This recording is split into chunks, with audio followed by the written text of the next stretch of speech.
Welcome to the JR Talks Hoops podcast, hosted by Johnny Rodgers III.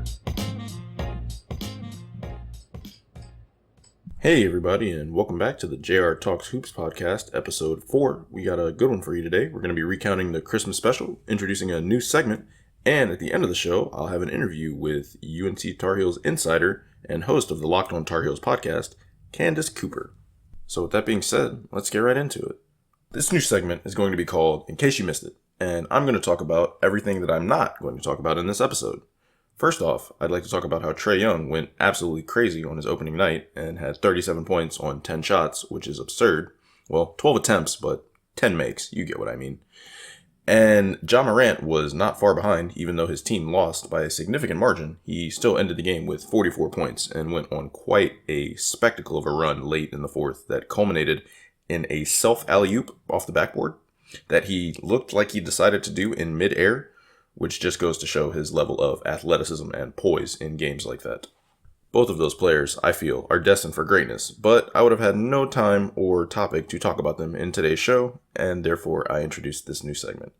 So with that being said, I know it was a short one, but that will conclude the In Case You Missed It.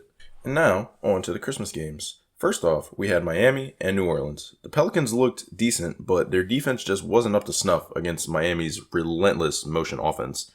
And Miami's defense was stifling, keeping everyone but Zion and Brandon Ingram from scoring at will. And it was just an uphill battle for them all day. Tough sledding for the young Pelicans team, but the Heat really just overpowered them. And they tried Hero a lot at point guard, which was surprising to me. But then it made sense because in the finals, they're going to have Dragic. But that second unit is going to need a ball handler that can come off the bench and really dribble the ball and handle it and delegate to players and start the offense and just not let the ball die in their hands. And I feel like they're grooming Hero to be that role, which is smart on Spoelstra's part that he's doing it early in the season. And I think it will pay off later on. We've seen Hero's scoring capability. We know he can shoot. But now if he gets that playmaking ability to go alongside it, which is hard to develop, I don't want to say he's going to develop it quickly. But if he does get better at it to the point where he is a playmaker in addition to his shot, he's going to be a very dangerous player come playoff time. And I'm very, very happy the Heat have decided to go in this direction. Even in spite of the defensive onslaught for Miami, Zion still managed to put up 11 for 20 and 32 points with 14 rebounds. There were some times down on the paint where Bam literally just got bullied. So Zion is definitely promising and has a lot of potential. Ingram had a decent game, but struggled to really get it going. He started kind of hot early and then faded down the stretch, but he did end the night with 28 points, which is pretty good for going against such a strong defense. It seemed like the status quo for Miami was trying to get Duncan Robinson running off screens so that he could get wide open looks, and it was very effective. He ended the game with 7 3-pointers, which is tying the Christmas record. He started the first half with 6 3-pointers, which was amazing in itself to just see him come out with the flamethrower. The Heat were also playing a lot of zone on defense. The Pelicans were getting a lot of open threes by swinging it around the perimeter of the zone, but they only ended up 10 of 35 from 3, so they really could not capitalize on these open looks. The Heat were basically gifting them, but I think that was part of the Heat game plan because they knew they could not convert them at a high clip. That lack of punishing the defense with no real alternatives to Zion and Brandon Ingram on offense just eventually led to the Pelicans' stagnation, and they could not keep up with the Heat's not hectic scoring pace, but consistent scoring pace. And they had some lulls during the game where gaps opened up and they just could never close them. So a good showing for the young Pelicans, but it got away from them late, and I don't think they could have won that game even if it went down to the wire. So it wasn't really too bad of a disappointment that they lost. Moving on from the Heat game, we'll go into the second game of the day, which was the Warriors and the Bucks. Another one-sided affair that saw the Warriors look just as bad as they looked against the Nets, but when you play two of the top teams in the East in your first 2 games and your team is really bad, it's kind of hard to look in the mirror and say, yeah, we're awful. It's more so they're really good and we're trying to get like them, but we're just going through the growing pains. So I think the Warriors are better than their first 2 games would indicate because their players have shot awfully, and it just looks as if a lot of them are out of sync on offense, and they don't really know where everyone else is going to be or where they should be in relation to those people, and it doesn't look fluid or smooth at all.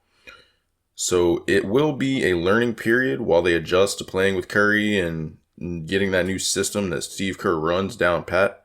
But I believe at least by the midway point of the season, that offense will look somewhat productive compared to the atrocity we saw when they stepped out against the Bucks. And it didn't help that the Bucks had the best defense in the league last year. So they weren't really going up against a team that was going to give them anything in the first place, and they weren't executing their offense effectively. So it just kind of compounded that fact and made them look really bad. Illustrate my point, the Bucks held them to 34.7% from the field. Curry was 6 of 17. Wiggins was 6 of 18. Oubre was 1 of 10.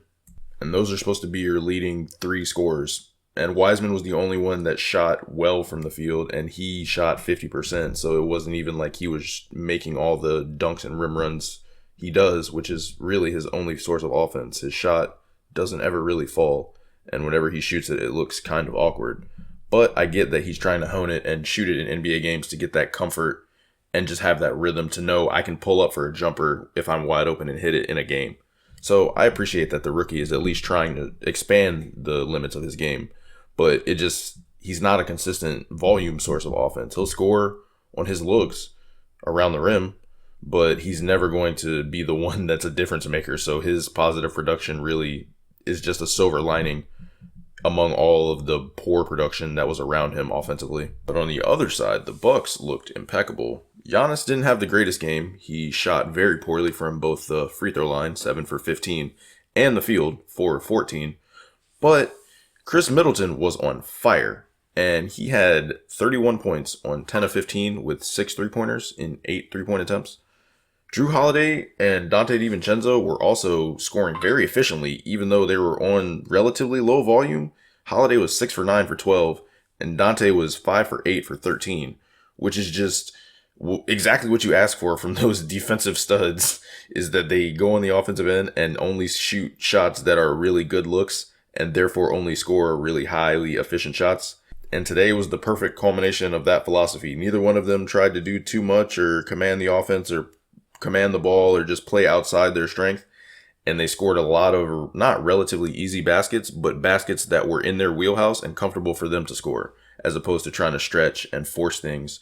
When you're playing a team that is actually playing you a little close in the beginning, it's easy to panic and try and force things and get ahead, but sometimes that can set you back and actually ruin your offensive chances by turning the ball over more and generating more offense for the other team. They did not do that. They were well within themselves, and if they can play within themselves like this all the way through the season, the Bucks really are shoring up all the holes in their roster quite expeditiously. I only imagine what this team would look like with the addition of Bogdanovich, which really would have just put them in another tier, in my opinion. The same tier that I feel the Nets occupy. But I think without that piece of the puzzle, they are just one step below, if only a half step, the Nets. And for our third Christmas game, we will be moving to the Nets-Celtics ball game, where the Nets kept it close with the Celtics for the first half. But in the second half, they started to hit shot after shot after shot after shot. KD was on. Kyrie was on. Kyrie finished the game with 37 points on 13 of 21, shooting 7 of 10 from 3, which is absurd. He's a good 3-point shooter. Don't get me wrong. He's really good at threes. But 70% from downtown, that's insane. You never see that over the course of a real game at that high of a volume. So that, unless you're Steph Curry or Klay Thompson. So that just goes to show he's still at this point in his career much improved as a shooter, even though he was already a good 3-point shooter. And that just shows the level of commitment he has to his game, even though there's all these things in the media about what he does off the court and what he says and this, that, and the third. But when the sneakers are laced and the ref blows the whistle and the ball is live, Kyrie Irving, you know what you're going to get. Kevin Durant was the same way. He looks like vintage Kevin Durant. It was 29 points, 9 of 16, 3 of 4 from 3. That duo is proving very, very quickly that they are one of, if not the most lethal duo in the East. And other teams in the East should be very afraid to play them because they are a relentless offensive onslaught that will not cease. And they have some defensive questions, I have to admit. The Celtics did score on them relatively easily in the first half, and the Celtics weren't even shooting good in the first half. 26% from 3 for reference. But With that being said, in the second half, when Kyrie and KD were just hitting continuously and just going back and forth, oh, you ISO, I'll ISO, all right, I'll catch the screen off the pin down now and shoot it. And just hitting every shot, it's demoralizing for the defense when they're struggling offensively. Because it just looks like we're playing so much better defense than they are, and we're getting looks, but we're not hitting them, and they're hitting all the looks that we are contesting. And at a certain point, you just kind of not give up, but it breaks your spirit a little bit, and it makes it harder to give that same level of effort. And I felt at a certain point, the Celtics didn't give up, but the game got too far out of reach, and they knew it. And they just couldn't come back. They tried to surge late, but it just wasn't enough. And when your two best stars, Tatum and Brown I'm referring to, Jason Tatum and Jaylen Brown, are in a duel with two all-stars or superstars in this case, in Kyrie and KD, and they shoot 9 of 22 for 20 points, Tatum, and 11 of 25 for 27 points, Brown. After shooting quite efficiently in the first half, Brown was 6 for 12 at halftime. It just kills your chances of success and is basically a flat tire on your highway to the victory. The inefficiency just made it so that even though they were playing hard defense and they were kind of stopping the Nets every once in a while, they were never punishing them when they got stops. And then the Nets would just eventually score again and just pad their lead even more and put it further out of reach.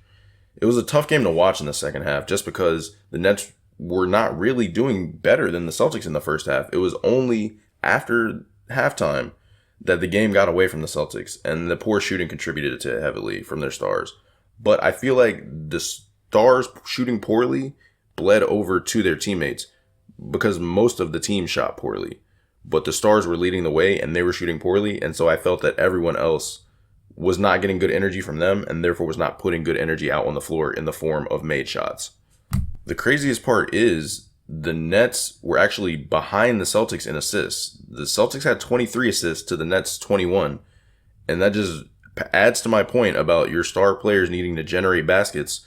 When your two star players cannot isolate by themselves and generate baskets outside of all the assisted baskets you're going to generate through your offense anyway, it really handicaps your chances of success when the other team has two guys that can generate baskets at a moment's notice down the stretch. And it makes it hard to come back against that team because you know they're going to consistently score and you're going to be consistently struggling to score. The gauntlet has certainly been laid in the East. The Nets have staked their claim and they are not going to go away quietly. Moving on from the Nets game, we'll now talk about the fourth game of the day, the Mavericks and the Lakers, one of the night games on the West Coast. It was still the daytime. The Mavericks came out pretty hot, actually. They kept it close early, and they were playing good defense. The Lakers weren't scoring too easily at the outset of the game, but as time went on and the defense softened due to what I feel was a combination of fatigue and just lack of focus, the Lakers started to pull away, and Luka could not keep his team in the game. His shooting night was decent. His assists were all right. He had 7. But I think his playmaking gets underrated because you hear that 7 assists and you're like, it wasn't even like 8 or 9 or 10, which would be like an excellent assist night. But he does so much more for the team passing-wise than just passing to assists. He passed into a foul at one point in the game, and it was a brilliant pass. He drove the lane. It looked like he was about to lay it up, and then he just passed it right to his teammate. And the teammate went up for a dunk, and they had to foul him to keep him from getting the easy 2. Things like that go unnoticed in the box score. But if you're watching the game closely, you'll see that Luka is much more than his assist numbers. Same way with hockey assists. He's really good at generating a defensive rotation and then passing to a player that may be getting rotated to immediately. But then that player can only make one more pass, an easy pass, usually just right around the perimeter, swing it, and they'll be wide open for what would be that player's assist, but it is really a hockey assist for Luka in the sense that he generated that play by forcing the defense to collapse in the first place and putting them out of position. And things like that I feel go unnoticed by a lot of fans. But Luka is a consensus top player, so I don't think it's so much with him, but other players more so definitely that don't have as high of a profile and aren't as recognized for the things that make them great, the little things, that is. And Luka wasn't alone tonight. Don't get me wrong. He didn't play super great, but he had a good game. Like, it was a solid performance from Luka. They were just outmatched by LeBron and AD and had no defensive answers for them. And their offense was not potent enough to keep up with the Lakers' scoring pace, especially since the Lakers have one of the top 5 defenses in the league as of last year. According to points per game against average, they were 4th. The role players for the Mavericks were actually stepping up and doing quite a lot. Dwight Powell was 4 of 4 from the field. Trey Burke was 5 of 10. Josh Richardson, 5 of 11. All of them were hitting shots that they were supposed to. The only person that was struggling was Tim Hardaway Jr., who was 4 of 12, and just, setting the offense back, but at the same time, still playing hard defensively, so you can't really blame a poor shooting night on one player as the reason you lost. It was the fact that the Lakers could go down on offense with LeBron and AD and really just score at will. And then if they didn't score, they were out rebounding the Mavericks on the glass on offense by a lot.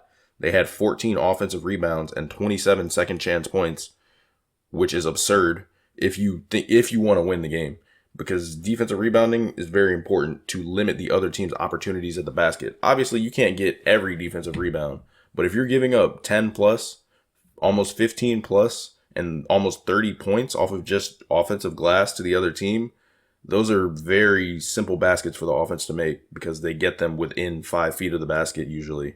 Maybe 10 or 15 if it's a long rebound, but still well within paint range to just then go right at the rim and put a lot of pressure on your defense right after what sometimes would be frantic possession where you forced a bad shot or a stop and they didn't make it. Bron and AD did finish the first half with 20 points each, and they were shooting over 60% from the field. But the other Lakers players were what really surprised me when they were getting lots of points on the Dallas defense, because they are the players that are not supposed to score heavily on your defense if you want to beat the Lakers. LeBron and AD can average 25 to 30, and you can still beat them if you limit everybody else. But when Dennis Schroeder goes 6 of 9 and has 16 points in 3 quarters, and Montrezl finishes 9 of 11 with 16 points in 3 quarters, then you're not going to win that game just because you let the role players play just like the star players. And the star players are going to play good.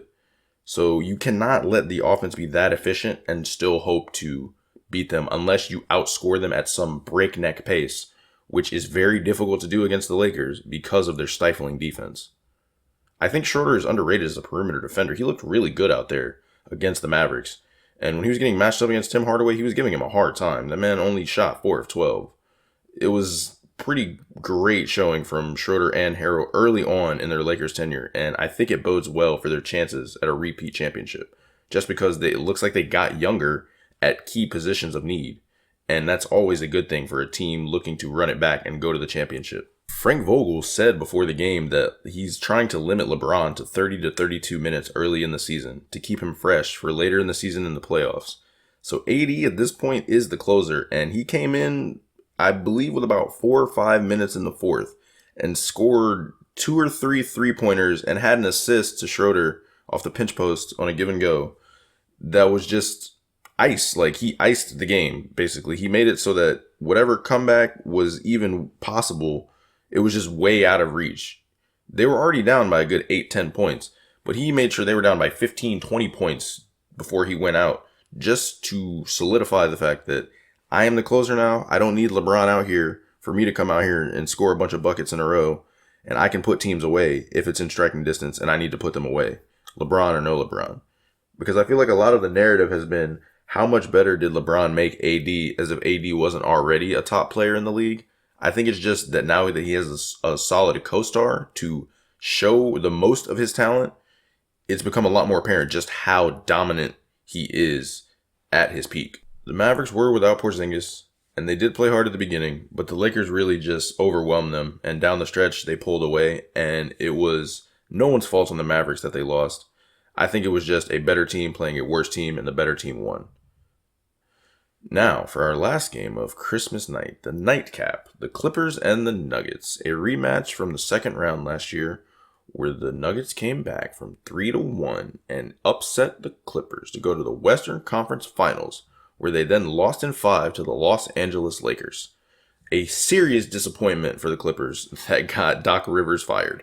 And now Tyronn Lue has said he is vowing to try and right the wrongs of last season and get the team back to the playoffs, into the Western Conference Finals, through the Lakers, and into the finals, where if they beat the Lakers, narrative will be broken, and they will have redeemed themselves, having come back from a really embarrassing loss but refusing to succumb to the pressure and pushing through to victory.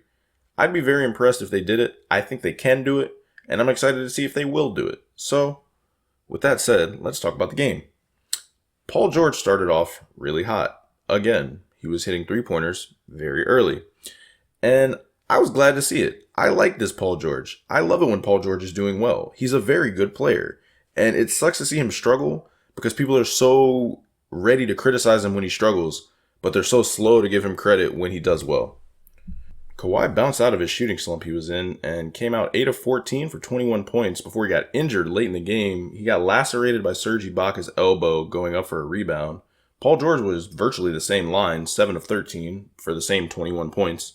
And they both shot over 50% from three, which is just absurd that your two forwards are shooting, well, I guess a shooting guard if you're Paul George, but he's basically a small forward in my opinion, that are shooting that efficiently and from that distance at such a high volume that you really just can't play off of them. But if you press up on them, they will drive to the rim with a lot of power.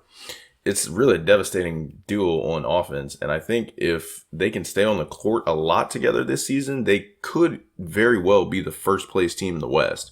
The Clippers clearly wanted to come out and have a decisive victory over the Nuggets and made it apparent very early on, taking a very early lead of 20 plus points that carried over all the way until the fourth quarter when Jamal Murray decided to wake up and emerge and drop 12 points in the fourth quarter on a series of very nice shots, but too little too late.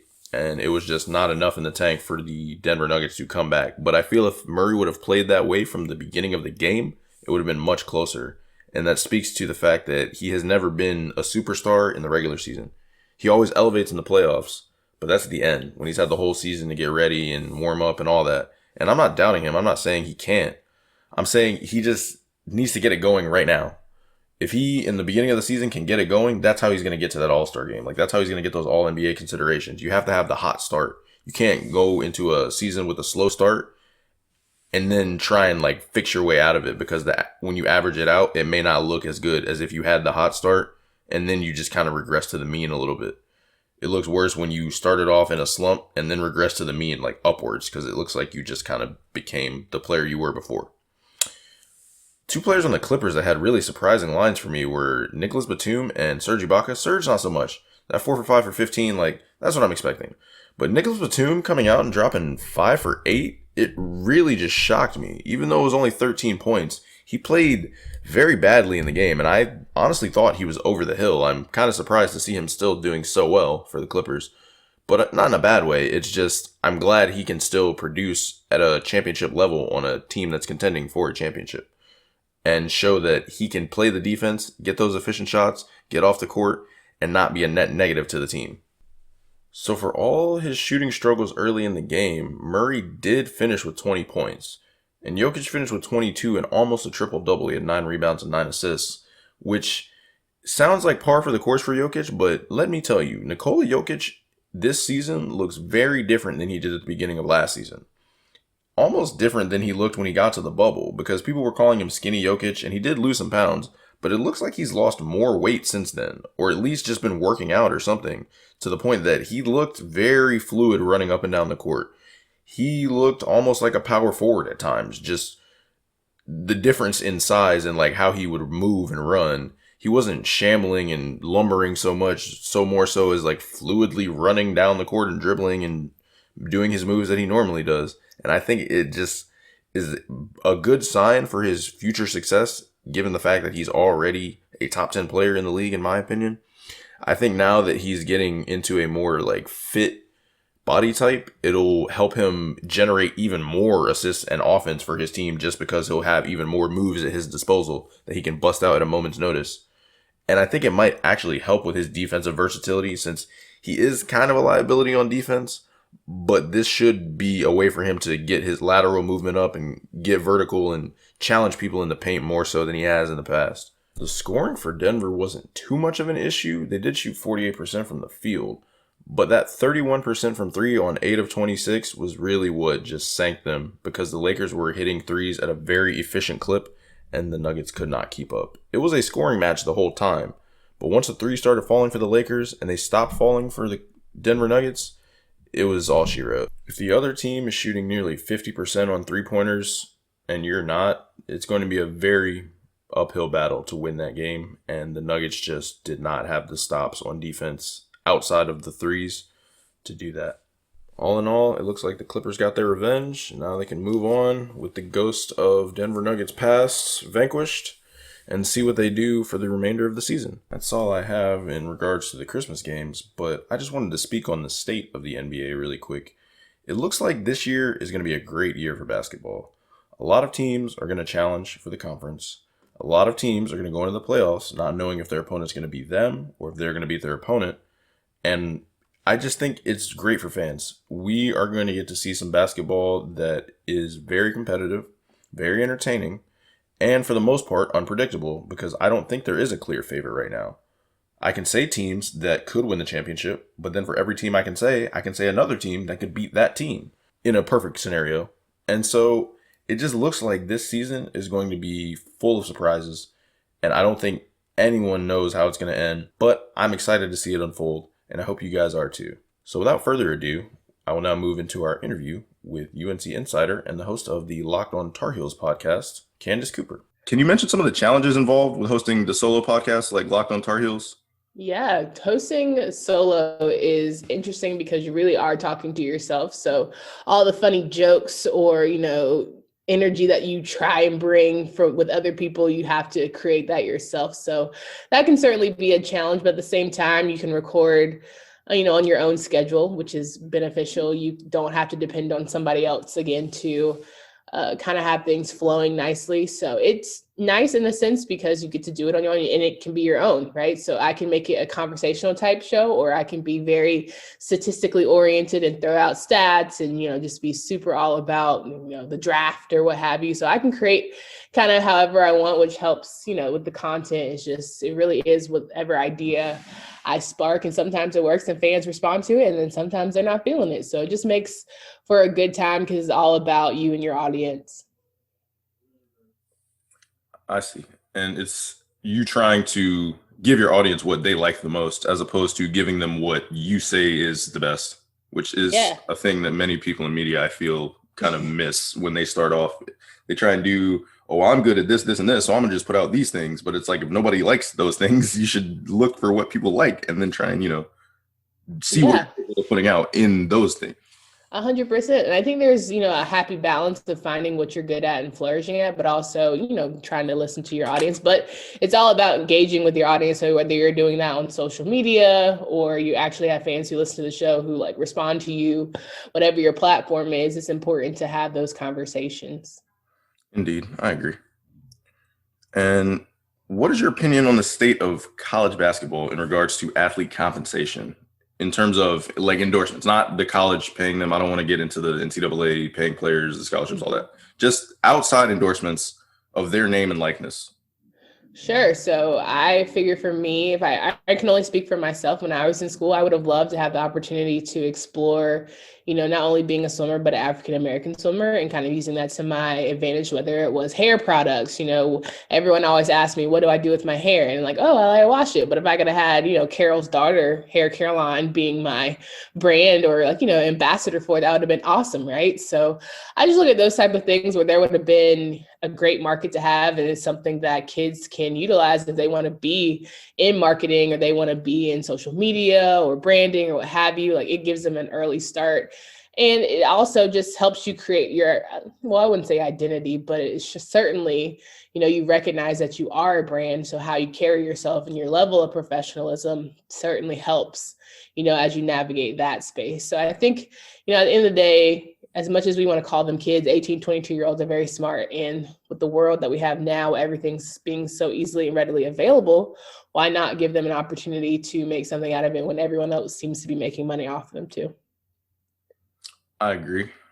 Because the programs are generating so much revenue, it's hard to then justify, you can't go and make more money than we're making, or you can't go and make money outside of the pot because we put all the money in the pot and we dole out who gets what money. So it's like they're standing on, we're the higher party, so we can control you. But if you're the product, and it's not like you're making the product, you are the product, I feel like Yeah. you should be entitled to some of the earnings that you can generate from doing the same product you would do regardless. Yeah, 100%. Perfect example would be Carolina and how they, brought onto the Jordan brand and Hmm. those guys selling the shoes. And I think at the end of the day, you set them up for failure, right? I think if you're being honest about it, of course those guys are going to sell those shoes. Who wouldn't, right? Who Yeah, wouldn't have that exactly. opportunity? So I think it's all about how you navigate it. But I do like the idea of them moving towards compensating the players, and hopefully they get that done sooner than later. I agree. And do you feel that the athlete compensation, when it comes from those third party endorsements, is going to lead to like different recruiting success for different powerhouse programs? Because so far it's a state by state legislature kind of progress. So certain states are going to have it before other states. And I feel like that's going to give them a very strong competitive advantage in recruiting. But I'd like to hear your thoughts on it. Yeah, certainly. I think it's, that's the name of the game. Everyone's trying to one up the other. So, of course, that will spark, especially being if you think about North Carolina and we have 3 to 4 strong universities here when it comes to athletics, it might, affect them in a positive way if they decide to get on board soon. But when you look at places like California, of course, I'm going to look at schools like that. They're allowing me to make money on top of the fact that I get to play at elite universities. So I think it's going to affect the blue bloods for sure, because the way people go to school now, it's not just about the historic name, or a lot of guys didn't see a Jerry Stackhouse or a Vince Carter. Like, they don't get that as much as they get, hey, I get to be wearing, Jordans and what have you. So everybody's trying to figure out what's their niche. And so the sooner that honestly, collectively, they all get on board with it, the better. Yeah, I agree. I think once it starts, it'll be like a tidal wave, like you said. One school is going to see it, and that domino is going to fall, and then all the other schools are going to have to lobby really hard to get it, or they're just going to be at such a disadvantage. It'll set them back in the long run. Yeah, I think if you look at schools like Alabama, if you look at schools like Clemson, a lot of guys assume like, oh, if I go to a school like that, I'm automatically going to have greatness. But, at the end of the day, not everyone is going pro, right? So how can, maybe I'm going to a school that I hope I can perform well, and, I might get into a Final Four, I might get into a college football playoff, but I don't necessarily have to win that to feel like I've had success in my sport. Maybe I got into a university, got a full ride, and now I also have this marketing and branding opportunities to be successful too outside of that. And I get a degree. So a lot of things a lot of factors that are playing into today's athlete choosing their university.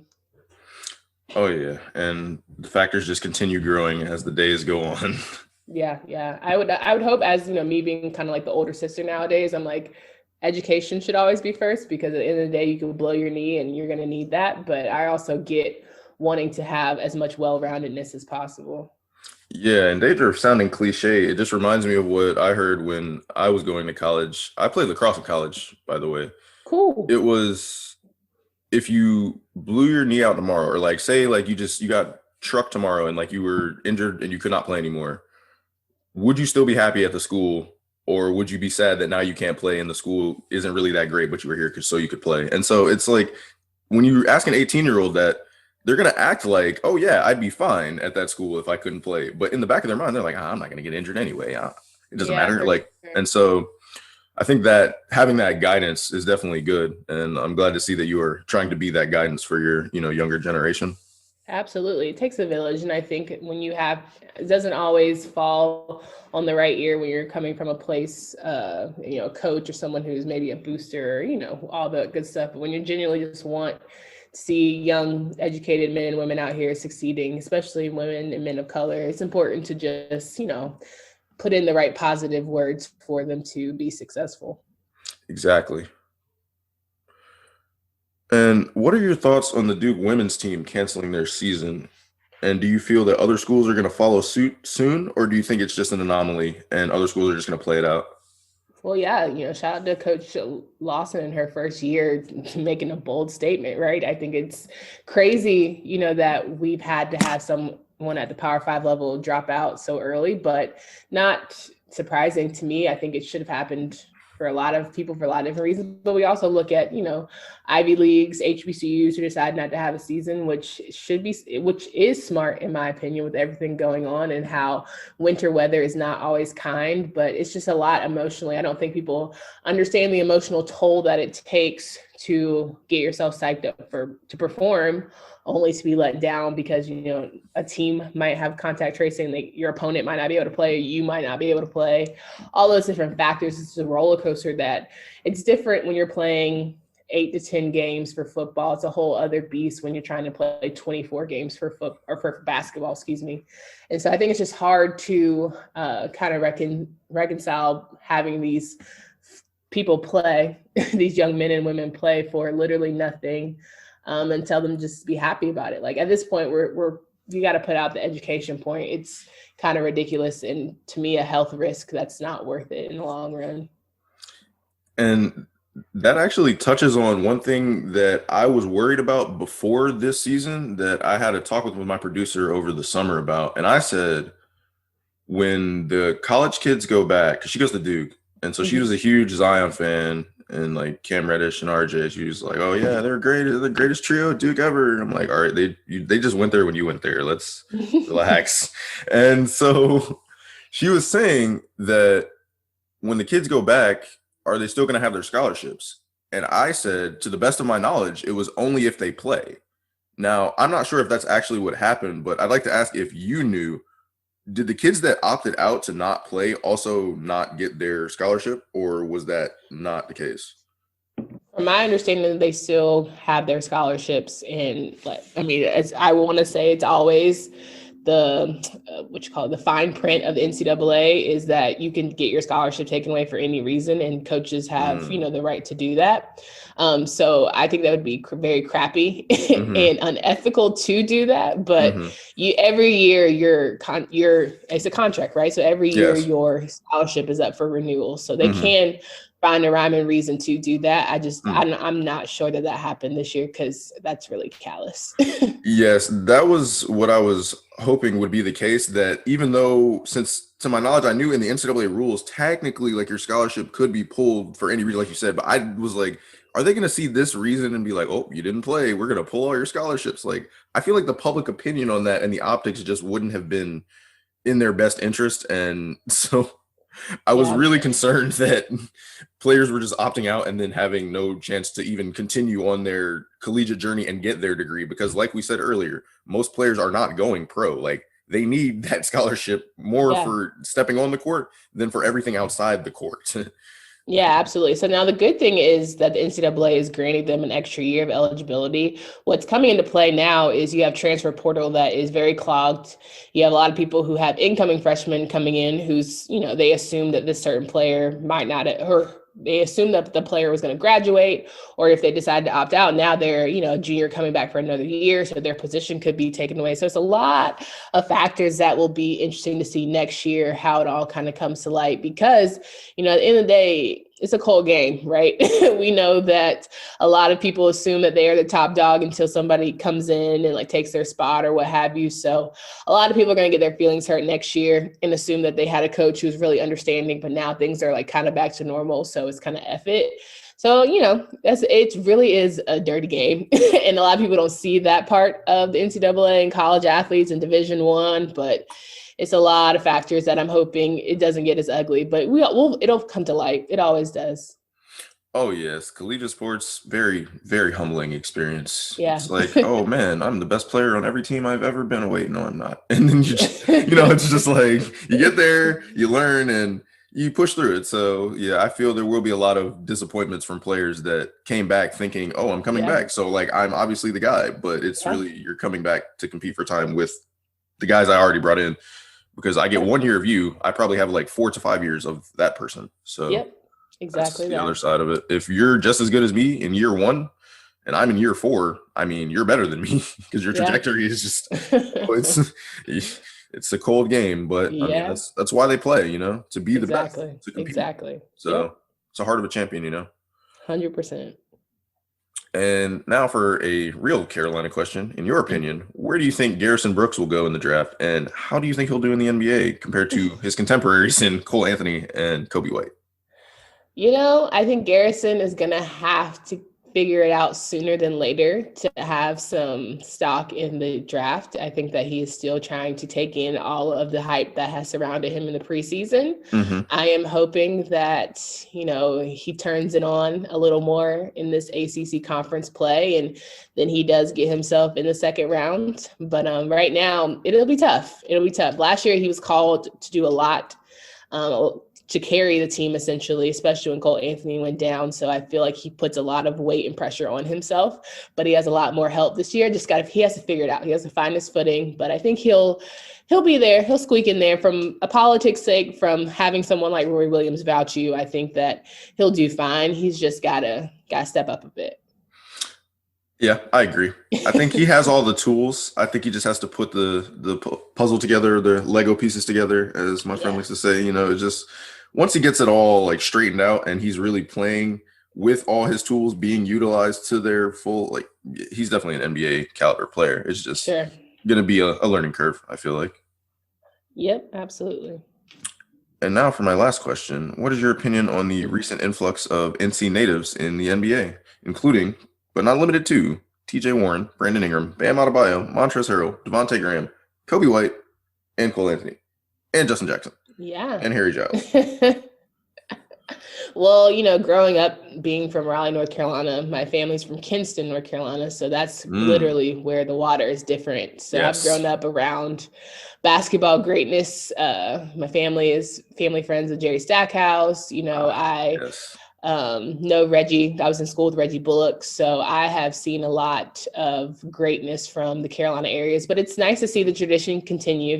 It's nice to see guys like Brandon Ingram, who should have gone to Carolina, but it's another story for another day, excel, especially in a city like New Orleans. He's in a smaller market, but maybe if people know Kinston, they know that that's probably the best for him. You can get swallowed up in a place like LA. So seeing him kind of flourish in New Orleans with the right group, with Zion and company, that's really, to me, been like mini Duke University, where like a lot of guys from Duke have gone to New Orleans. But I think Brandon's really stepped up. I think Bam's had a great finals and came back, in the Christmas game and still excelled. And he's really been a great addition for the Heat, and rightfully so. They paid him rightfully so. And so to see his trajectory and what he still has room to grow and become is going to be, pretty remarkable. But again, North Carolina basketball, it is hoop state for a reason. Like it's just like the normal thing it's an everyday occurrence to see somebody elite, honestly.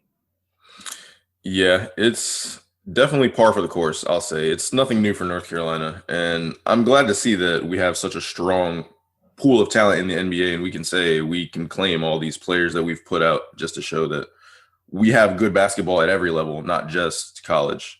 People don't just come here to play college. People play good basketball at the lower levels and learn good basketball here. 100% agree. All right. And that's really all I had. So with that, we'll conclude our interview. Thank you for your time.